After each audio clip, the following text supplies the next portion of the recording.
Hi listeners, let's start the story.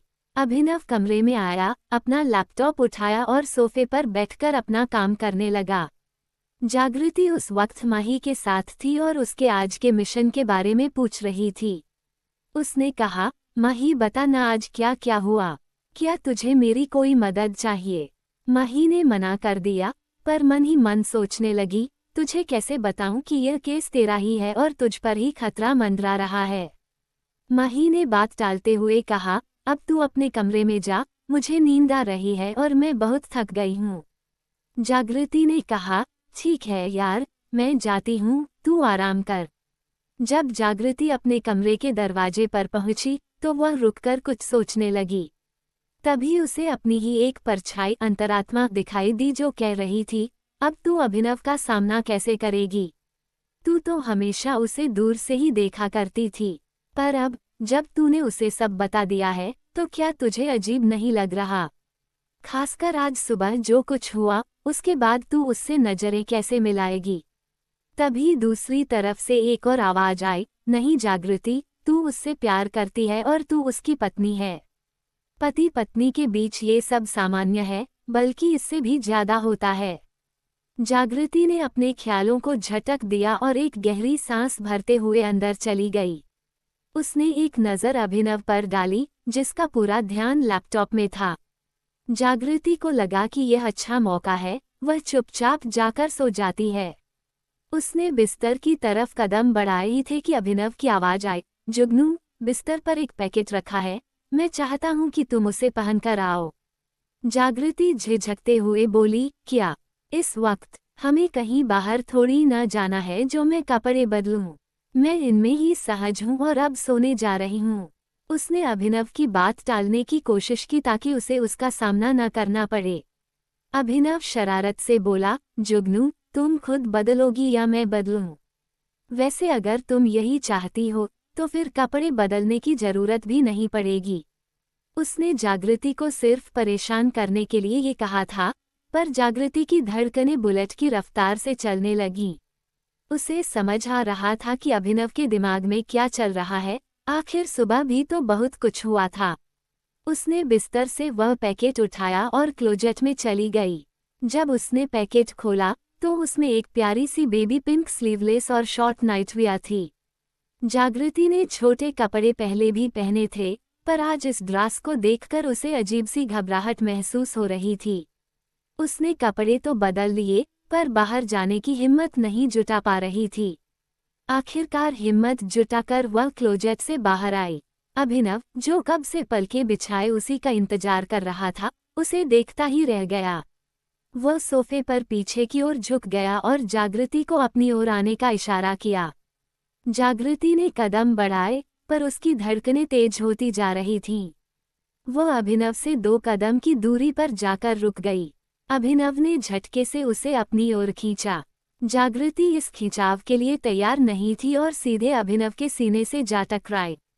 उसके मुंह से निकला, आह मम्मा। अभिनव उसके कानों के पास झुकते हुए फुसफुसाया, इन सबके बीच मम्मा को मत लाओ। आज तुम्हारे होठों पर सिर्फ एक ही नाम होना चाहिए, हबी हस्बैंड। जागृति ने अपनी पूरी ताकत लगाकर अभिनव को पीछे की ओर धकेल दिया। अभिनव को इसका अंदाजा नहीं था, उसे लगा शायद जागृति अभी तैयार नहीं है और उसने जल्दबाजी कर दी है। पर जागृति ने जो आगे किया, उसने अभिनव के होश उड़ा दिए। जागृति ने नजदीकियां बढ़ाते हुए अपने पैरों को उसके चारों ओर लपेटा और उसकी गोद में जा बैठी। वो उसके इतने करीब थी कि कपड़ों की दीवार जैसे खत्म हो रही थी। अभिनव के जिस्म की हर हरकत और उसकी सख्ती वह साफ महसूस कर पा रही थी।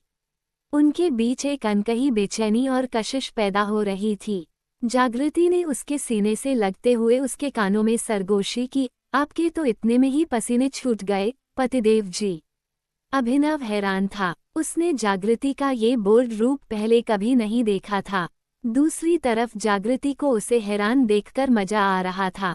अभिनव ने एक हाथ से उसे और करीब किया और बोला, पसीने तो आपके भी छूट रहे हैं बीवी जी।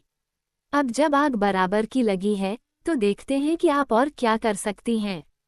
ये कहकर अभिनव ने अपने हाथ ढीले छोड़ दिए और आंखें बंद कर जागृति को महसूस करने लगा।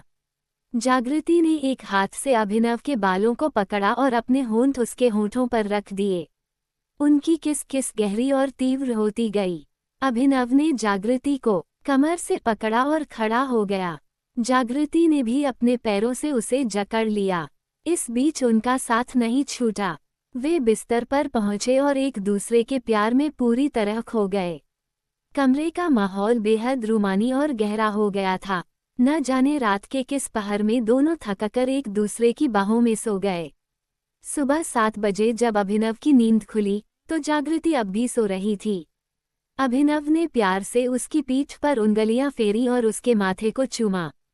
उसे सोता देख अभिनव के चेहरे पर मुस्कान आ गई। वो बिस्तर से उठा, जागृति को चादर से अच्छे से ढका और फ्रेश होने चला गया।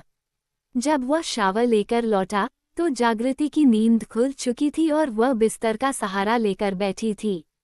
अभिनव को देखते ही वह शर्म से फिर चादर में छिप गई। अभिनव उसकी इस मासूमियत पर मुस्कुरा दिया। उसने पास जाकर चादर हटाए और कहा, जुगनू, अब शर्माने की जरूरत नहीं है। जागृति कुछ नहीं बोली। उसे शर्म से ज्यादा अपनी पिछली रात की बोल्डनेस पर झिझक हो रही थी। अभिनव ने उसके सिर को सहलाया और मजाक में कहा, क्या तुम चाहती हो कि मैं तुम्हें इसी तरह उठाकर बाथरूम तक ले जाऊं? जागृति ने उसकी ओर देखते हुए कहा, नहीं, मैं चली जाऊंगी। आप जाकर कपड़े बदल लीजिए। अभिनव उस वक्त केवल बाथरोब में था। उसने फर्श से अपनी शर्ट उठाए और जागृति को पहना दी। जागृति शर्म से लाल हो रही थी। अभिनव ने उसका चेहरा ऊपर उठाया और उसे एक गहरा और भावुक किस किया। जब जागृति की सांसें उखड़ने लगी तब वो अलग हुआ और बोला, तुम बहुत खूबसूरत लग रही हो। तुम्हारा स्वाद लाजवाब है। अभिनव एक बार फिर उसकी ओर बढ़ा। जागृति उसकी छुअन से फिर से मदहोश होने लगी। रात के बाद उसका शरीर अभिनव के स्पर्श पर और भी ज्यादा प्रतिक्रिया दे रहा था। अभिनव ने उसे फिर से प्यार की गहराइयों में उतार दिया। जागृति की सिसकियां और उसकी पीठ पर उसके नाखूनों के निशान अभिनव के लिए एक अलग ही नशा थे।